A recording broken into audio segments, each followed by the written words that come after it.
Mr. Prime Minister of Qatar, Monsieur le ministre des Affaires étrangères, ancien Premier ministre de la République française, Excellencies, ladies and gentlemen, dear friends, now I am going to switch to French, to the French language. So I hope that the simultaneous translation is going to work well, and I am sure. So please show me when it seems to work. Of course, there are those who can speak all languages. Ça a l'air de marcher? Oui? La 9e édition de la World Policy Conference commence 12 jours après l'élection du 45e président des États-Unis d'Amérique. Le résultat de cette élection took place with the elections that we have seen in Europe and the United States. And the elitist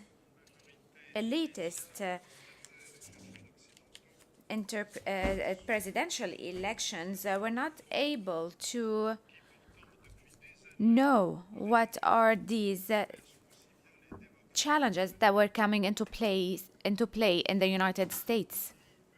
For them, Sanders or Trump did not represent their United States of America, of Hollywood, of Harvard and Washington. Most of us have always admired the attachment of the U.S. Population. Today, what we have seen is less the results of 9 November elections only, since the president who was elected has no political experience, and this could lead Americans to doubt their institutions. However, we did not reach thus far, but the democracy crisis is to be expected in the first democratic world country. The defeat of Hillary Clinton will not only affect the United States, it will also affect the West, the United States, North America, which were mainly influenced by the Enlightenment period. Liberal democracy was considered to be a sine qua non for social and economic development, and this perception is today doubted. And it is less inspiring the world populations since the collapse of the USSR and later on with the Arab Spring. This is a reality to be looked into straightforwardly, for this democratic process has brought benefits to the world. The Chinese have recognized or were the first to recognize its benefits in the world. Yet, we see many disasters, including the uprooting of people and the widespread poverty, anger against inequalities, and revenues that are wasted and corruption are phenomena that express what the elite people have done.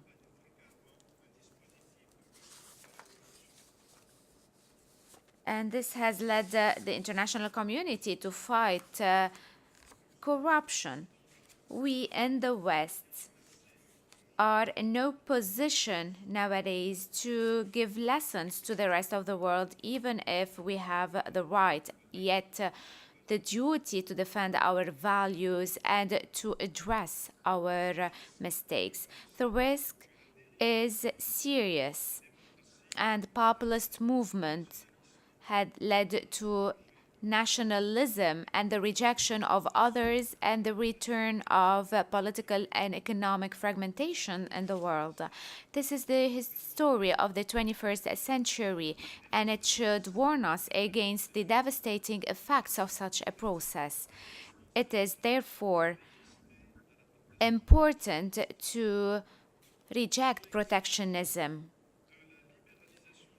The effect of idealism should be based on reciprocity basis and provide compensation on the long run to serve all parties and mainly the losing parties. This is not about ethics. The economic and social situation is at the heart of uncontrolled migration influxes in addition to terrorism. Those who feel like losing should be taken care of and should be at the heart of international politics. Otherwise, the consequences would be disastrous. The European integration should continue. We have to take into account the Brexit and take positive lessons from this experience. This is essential for Europeans and the world at large, since they would suffer from a backward movement while the other areas of the world will be moving forward. And I'm thinking here about China. A multipolar world should be based on too many factors. It should take into consideration the 20th century's crises.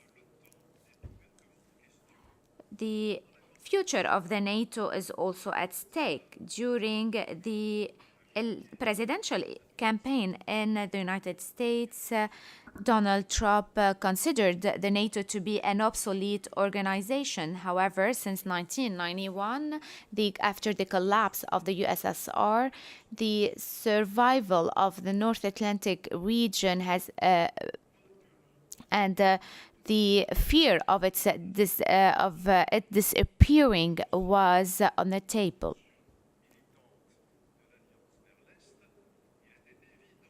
And it was evident that geostrategic challenges have changed for the United States, and this was obvious. However, Donald Trump have pushed all those who think of this NATO strategy, and President Trump has shown some reserves in his discourse during the campaign, but we could see him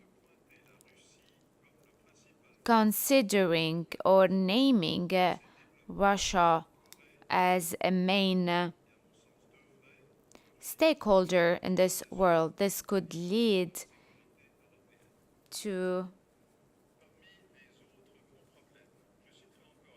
some problem in East Asia, where the North Korean president is playing with dangerous toys, and this could lead to a destabilization of the whole region. And the Middle East, of course, cannot be based in the future on solid basis unless political agreements among the main stakeholders and especially with the United States and Russia is guaranteed. Whether we're talking about East Asia or the Middle East, they will only benefit from the international agreements that are made under the auspices of the international legitimacy that is embodied by the United Nations. We would like to think that President Trump will abide by these international agreements. The Cold War has ended. We cannot think of a very candid world at the end of it. However, we need to know how we can better live with real globalization, with a certain interdependence that is likely to deepen if we take into consideration the new technological advancement ahead of us. There are many promises and yet dangers that such globalization brings. It is important to guarantee the stability of the international system as a whole in order to overcome the travails of the future and to keep reasonably open. We have to work all together. We have to work all together with respect. We have to resist all the present temptations to export our ideologies and to defend our personal interests. We need to shoulder our responsibilities within our environment, and we have to keep an eye on the benefits of the whole planet. We need to be convinced that this is the aim of the World Policy Conference. The agenda of this 9th edition of the conference is heavy due to the complexity of the current situation. We are meeting this year in a region where, for geopolitical and geoeconomic reasons, the future of humanity hinges.